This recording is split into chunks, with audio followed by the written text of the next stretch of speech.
नमस्कार दोस्तों, स्वागत करता हूं आपका फिर से रियल टेक सॉल्यूशन पर। इस वीडियो में मैं आपको बताने वाला हूं कि जितने भी हमारे नॉन स्टॉक आइटम हैं या फिर स्टॉक आइटम हैं, हम उनका यूडीएम पर सीआरसी और सीआरएन हम कैसे करेंगे। दोस्तों, सीआरएन होता है कंसाइनमेंट रिसिप्ट नोट और सीआरसी होता है कंसाइनमेंट रिसिप्ट सर्टिफिकेट। दोस्तों, जो भी हमारे नॉन स्टॉक आइटम हम किसी फर्म से जब हम मंगवाते हैं तो उनको हम लेजर में कैसे लेते हैं। दोस्तों, लेजर में हम लेने के बाद उनको रिसिप्ट कैसे करेंगे और उसके बाद में हम उनको कैसे हम उनका सीआरसी और सीआरएन हम कैसे करेंगे। दोस्तों, इस वीडियो में हम पूरी डिटेल में आपको बताने वाला हूं कि हम सीआरएन हम कैसे करते हैं और लेजर में हम कैसे लेते हैं। और इससे पहले कोई ऐसी वीडियो नहीं है जिसमें इतनी अच्छी डिटेल में अगर कोई किसी ने ये चीज बताई हो। मैं आपको बिल्कुल कम समय में ये सारी चीजें मैं आपको बताने वाला हूं।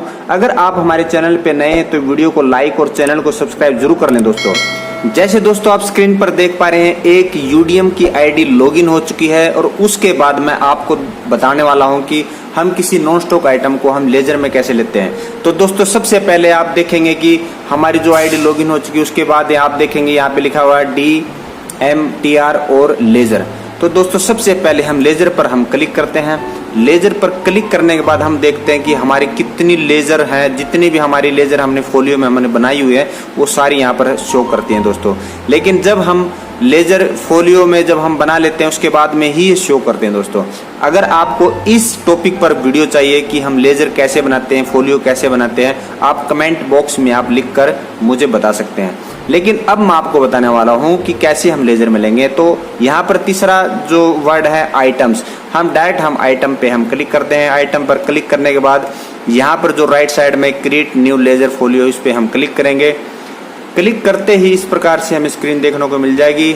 मैं आपका ज़्यादा समय वेस्ट नहीं करूंगा, डायरेक्ट आपको पॉइंट टू पॉइंट मैं आपको बताने वाला हूं। उसके बाद में यहाँ पे जो ब्लू कलर का लेजर है इस पर हम क्लिक करेंगे। क्लिक करने के बाद जो भी हमारे लेजर हमारे फोलियो बने हुए हैं वो सारी चीज़ें यहाँ पर शो करेंगी। जैसे मैं इस आइटम को हमारी 3/1 लेजर में मैंने लिया है, तो वो चीज़ मैंने यहाँ पर क्लिक की है। उसके बाद में लेजर फोलियो यानी किस चीज में किस रैक में या फिर किस गाड़ी पे या फिर टीएल में या फिर एसी में जो भी है लगने वाले हैं। जैसे ये LHB कोच के लिए ये आइटम है। उसके बाद में डायरेक्ट हम स्टॉक या फिर नॉन स्टॉक यहाँ से सिलेक्ट करेंगे। जैसे नॉन स्टॉक आइटम है तो नॉन स्टॉक पे यहाँ पे हम सर्च में डालेंगे। जो भी हम सर्च में डालेंगे, अगर वो आइटम किसी ने बना रखा है तो दोस्तों लेजर में वो यहाँ पर आ जाएगा। जैसे मैं आपको आइटम डिस्क्रिप्शन में मैं डालने वाला हूँ। जैसे इस आइटम का नाम है SS जंपर केबल। तो दोस्तों, मैं यहाँ पर SS जंपर केबल मैं आपको डाल के दिखाऊंगा। SS जंपर केबल, सिर्फ इतना ही मैं इसमें डालूंगा। उसके बाद मैं इसको सर्च करूंगा तो देखेंगे कि आप SS जंपर केबल एक स्पोर्ट ये है और सेकंड पे है arrangement of SS jumper cable sport. यानी जो भी हमारा परचेज ऑर्डर हमारा आता है उसमें जो फुल डिस्क्रिप्शन जो होती है वो सेम टू सेम अगर है तो ठीक है, नहीं तो हम क्या करेंगे, यहाँ पर न्यू आइटम कोड पे हम सिलेक्ट करके हम नया आइटम इसमें हम बनाएंगे, नया कोड हम बनाएंगे। लेकिन इसमें जैसे मैंने यहाँ पे पहले ही क्रिएट किया हुआ है तो ये पूरा का पूरा डिस्क्रिप्शन में अगर मैं चेक करूँगा तो अगर मिलता है तो सेम यहाँ से हम सिलेक्ट आइटम कोड पे हम जाएंगे और उसके बाद देखेंगे कि आइटम कोड ऑटोमेटिक आ गया और डिस्क्रिप्शन में सारी डिटेल अपने आप आ गई दोस्तों। और एक चीज उसके बाद में हमने क्या करना है, स्क्रॉल करके थोड़ा सा नीचे आएंगे और यहाँ पर आइटम टाइप्स पे हम सिलेक्ट करेंगे। यहाँ पर अगर सेफ्टी आइटम तो हम सेफ्टी डालेंगे। सेफ्टी जैसे HRC फ्यूज होते हैं, कोई फ्यूज होता है, अगर जैसे गाड़ी चल रही है वो उड़ जाए या फिर वो खराब हो जाए तो सेफ्टी आइटम में आते उससे आग लग जाए, ऐसी कुछ आइटम है तो हम सेफ्टी आइटम में डालेंगे। अगर नहीं है तो हम अदर में करेंगे। यहाँ पर ज़्यादातर हम अदर में ही डाल देते हैं। उसके बाद में आइटम यूजेज में, यानी एक आइटम एक बार यूज करने के बाद अगर खराब हो जाती है तो आइटम कंज्यूमेबल आएगा। अगर आइटम को हम बार बार यूज कर सकते हैं तो M&P आएगा। लेकिन दोस्तों ये एक बार में ही खत्म होने वाली, इसकी कंज्यूमेबल डालेंगे। उसके बाद में यहाँ पर हम आइटम कैटेगरी में हम सिलेक्ट करेंगे। आइटम कैटेगरी में यानी रिपेयरेबल है या फिर सेकेंड हैंड स्टोर में है या फिर डेड सरप्लस है या फिर स्पेशल स्टोर में या फिर इमरजेंसी स्टोर, हम कोई भी यहाँ पे हम सिलेक्ट कर सकते हैं। जैसे मेरा ऑर्डिनरी स्टोर मैंने यहाँ पे सिलेक्ट किया हुआ, तो उसी को मैं रहने देता हूँ। उसके बाद में इसमें हम डालते हैं कि इसकी कोई लाइफ तो नहीं है। अगर लाइफ है तो यस, नहीं है तो नो। यहाँ पर अगर हम यस कर दे तो यहाँ पर आप देखेंगे सेल्फ लाइफ, यहाँ इसकी कितने मंथ की इसकी वैलिडिटी है वो हम इसमें डालेंगे।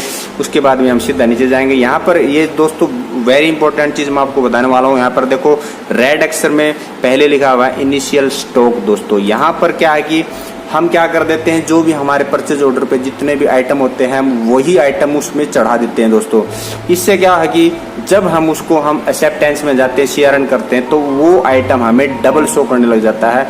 यानी दोस्तों यहाँ पर हमने क्या करना, सबसे बड़ी गलती यहीं पे हम करते हैं। इनिशियल स्टॉक में हम क्या है, जो भी आइटम हमारे आए हैं वो हम उसमें डाल देते हैं। उससे क्या कि आइटम डबल हो जाते हैं। यहाँ पर हमने दोस्तों 0 डालनी है, 0.00 करना है। उसके बाद में यूनिट पे सिलेक्ट करना है। अगर मीटर में है तो हम मीटर डालेंगे, अगर नंबर में तो हम नंबर डालेंगे दोस्तों। उसके बाद में मेक एंड ब्रांड, यानी जो भी जिस भी मेक या फिर ब्रांड का वो मटेरियल है वो हम डाल देंगे। जैसे कि RBH का ये मेरा मटेरियल है, मैं RBH डाल देता हूँ। उसके बाद में मैंने और कोई छेड़खानी नहीं करनी। उसके बाद में एवरेज रेट, दोस्तों यहाँ पर एवरेज रेट यानी जो हमारे परचेज ऑर्डर पे जो भी एवरेज रेट लिखी होती है वो चीज़ हम उसमें डालते हैं। जैसे कि मेरे इस आइटम की एवरेज रेट है 712 रुपये। और उसके बाद में ये चीज़ हमने, अगर वारंटी है गारंटी है तो यहाँ पर हम डालेंगे, नहीं है तो हम डायरेक्ट हम नीचे जाएंगे।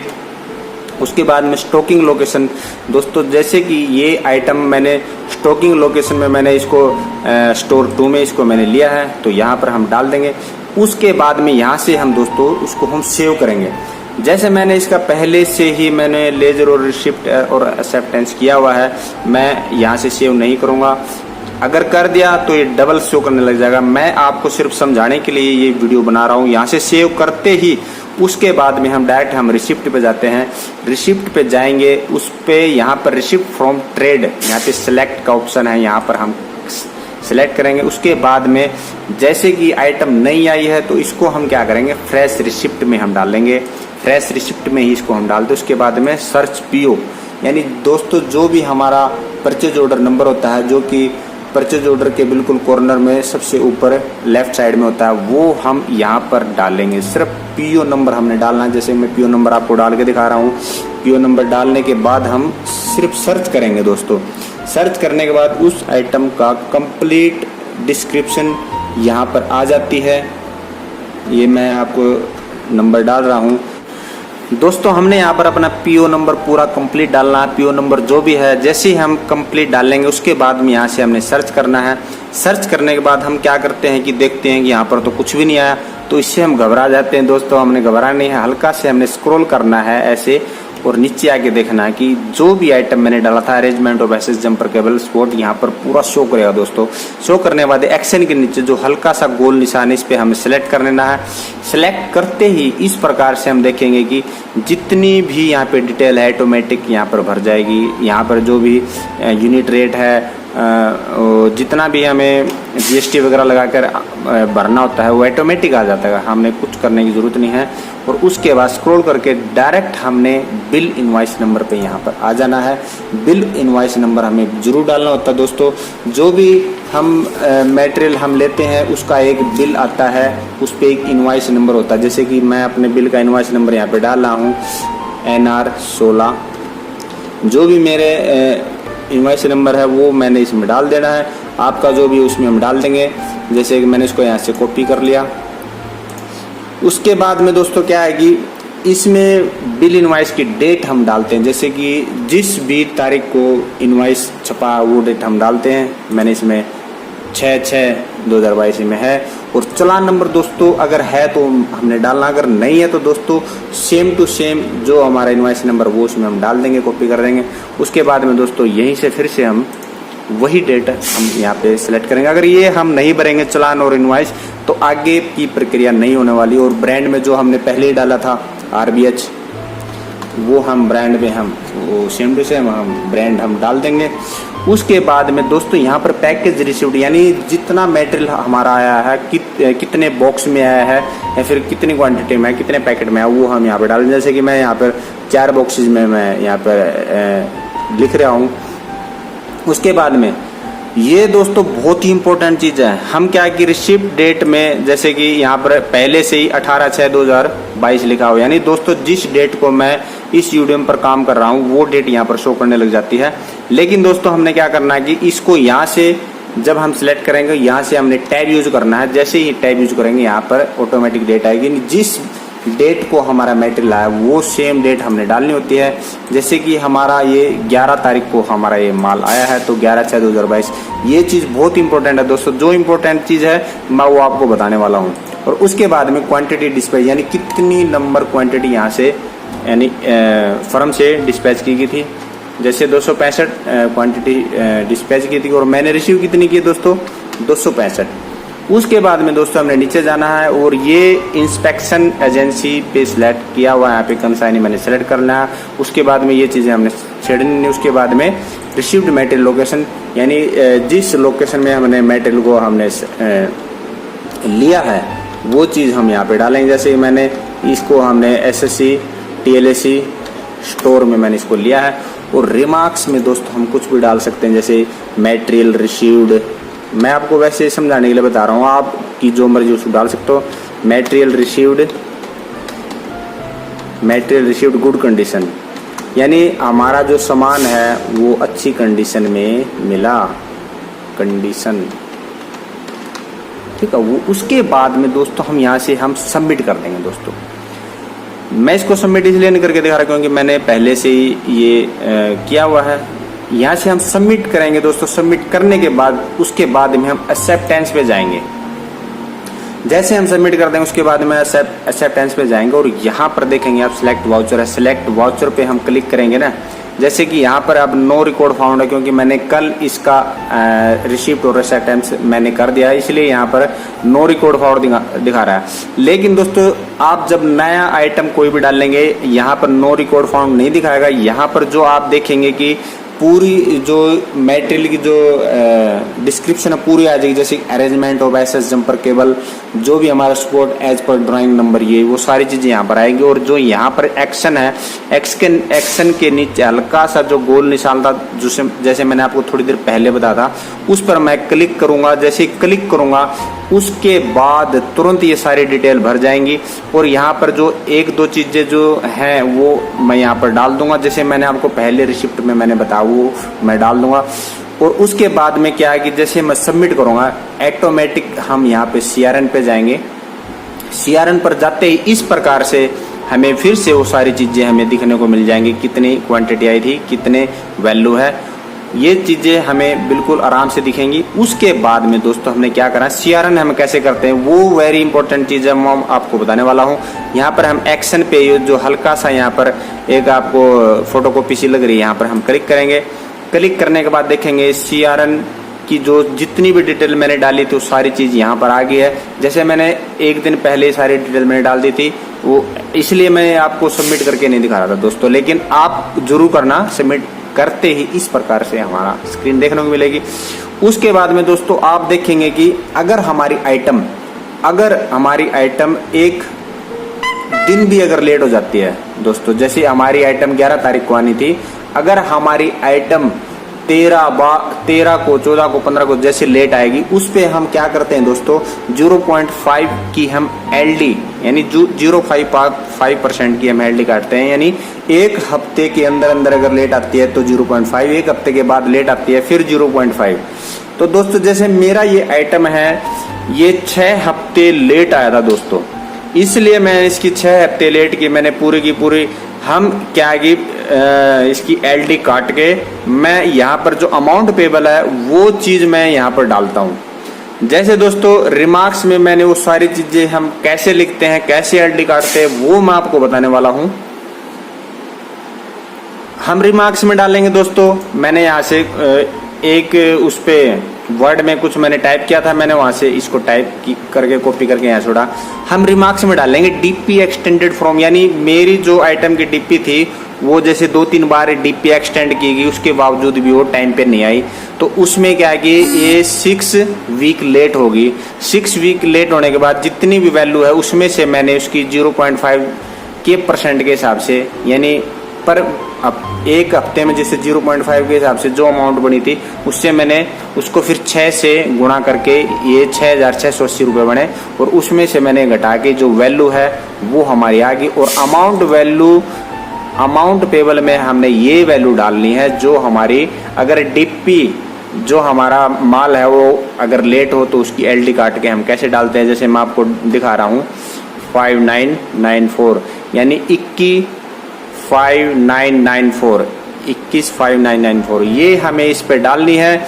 उसके बाद में इसको टैब को हम यूज करते हुए हम आगे बढ़ेंगे, और यहाँ पर जो फॉरवर्ड टू यानी जो हमारे एसएससी से ऊपर जो अफसर होते हैं जैसे AEEG अम्बाला, उसको हम सिलेक्ट करेंगे। आपका जो भी एसएससी से ऊपर जो आपका अफसर है, AE है या फिर सीनियर डी है, जो भी AME है, उस पर हम सिलेक्ट करके उसके बाद में process to sign and forward हम कर देंगे। फॉरवर्ड करने के बाद इस प्रकार हमें स्क्रीन देखने को मिलेगी दोस्तों, और यहाँ पर आप देखेंगे कि जो मैंने रिमार्क्स डाला था DP एक्सटेंडेड फ्रॉम, ये सारी चीजें आ गई। अमाउंट पेबल ये आ गया, जैसे जो मैंने LD काटी है 0.5 के हिसाब से वो भी यहाँ पे आ गई। और यहाँ पर दोस्तों हमने क्या करना, अब हमने अपलोड करने हैं डॉक्यूमेंट, यानी दोस्तों जो डॉक्यूमेंट हमें अपलोड करने हैं वो मैं आपको बताने वाला हूँ दोस्तों। उसके बाद हम क्या करेंगे, जब भी हम कोई भी PDF फाइल हम इसमें अपलोड करेंगे, सबसे पहले हमने जो भी सर्टिफिकेट हमने साथ में लगाना है, इंस्पेक्शन सर्टिफिकेट, इनवॉइस सर्टिफिकेट या फिर परचेज ऑर्डर की फोटोकॉपी, इन तीनों को इकट्ठा फोटो खींच के उसको हम PDF बना के ही हम इस पे अपलोड कर सकते हैं दोस्तों। उसके जैसे मैंने इन तीनों की फोटो खींच रखी है और उसको हमने PDF में मैंने पहले ही बना रखा है, उसको हम अपलोड कैसे करेंगे दोस्तों। यहाँ पर आप देखेंगे कि ब्राउजर का एक छोटा सा निशान, उस पर हम क्लिक करेंगे। क्लिक करने के बाद आप देखेंगे कि जिस भी नाम से आपने सेव किया, जैसे मैंने SS जंपर केबल के नाम से मैंने PDF बनाई हुई थी और मैंने यहाँ से ओके किया। उसके बाद में जस्ट इसको मैं ओके करूँगा। ओके करने के बाद ऑटोमेटिक यहाँ पर वो फिल हो जाएगा, और यहाँ पर जिस भी ID से ये UDM है उसको हम सिलेक्ट करेंगे और यहाँ से हम साइन कर देंगे।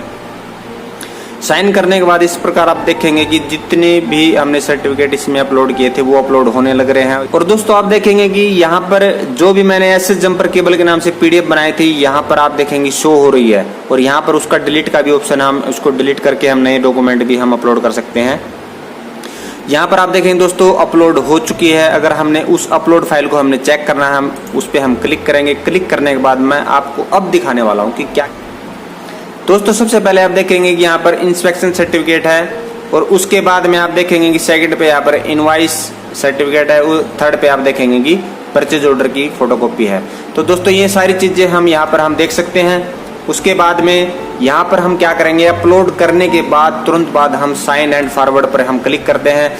यहाँ पर हम सबसे बड़ी गलती क्या कर देते हैं, please upload all document as required by clicking upload button, clicking okay, upload additional document. यानी अगर हम यहाँ पर ओके कर देते हैं तो उसके बाद में क्या है कि ये UDM ये मान लेता है कि ये बंदा और भी इसमें कोई अपलोड करना चाहता है, इसलिए हम इसको यहाँ पर हमेशा यहाँ पर कैंसिल करते हैं दोस्तों। ये चीज़ बहुत ही ज़्यादा इंपॉर्टेंट है, जो आप ध्यान से समझ लो। यहाँ पर हमने ओके नहीं करना, यहाँ पर हमें कैंसिल ही करना है। जैसे ही हम कैंसिल करेंगे तब हमारी PDF क्रिएशन होगी, डिजिटल साइनिंग होगी, प्रोग्रेस होगी, मे बी टेकन, सारी चीज़ें हमारी होगी। अगर हमने उस टाइम अगर हम ओके करेंगे तो दोस्तों वो बिल्कुल हमारा अपलोड नहीं होगा। चीज़ मैं आपको बताने वाला हूँ। उसके बाद में क्या है कि डिजिटल साइन के लिए इसने यहाँ पर आपको साइन मांगा। यहाँ पर फिर से हम जिसकी UDM ID है उससे हम सिलेक्ट करेंगे, यहाँ से हम साइन कर देंगे। साइन करने के बाद आप देखेंगे कि हमारा जो CRN है वो हो चुका, और यहाँ पर आप कॉर्नर में देखेंगे कि PDF हमारी बन चुकी है। मैं उसको क्लिक करके मैं आपको दिखाने वाला हूँ। जो हमारा CRN है, कंसाइनमेंट रिसिप्ट नोट हमारा ओके हो गया, और यहाँ पर आप देखेंगे डिजिटल साइन भी हो गए दोस्तों आपको CRN और CRC करने में मैं उम्मीद करता हूँ आपको आज के बाद कोई दिक्कत होने वाली नहीं है। वीडियो आपको बिल्कुल अच्छी लगी होगी। अगर अच्छी लगी है तो वीडियो को लाइक और चैनल को सब्सक्राइब जरूर करें, और आने वाली जितनी भी और भी आप कोई वीडियो बनवाना चाहते हैं, CRC कैसे करते हैं, कैसे हम अकाउंट करेंगे, आप कमेंट बॉक्स में लिखकर जरूर बताएं। तो मिलते हैं फिर किसी नेक्स्ट वीडियो में, तब तक के लिए धन्यवाद दोस्तों। जय हिंद।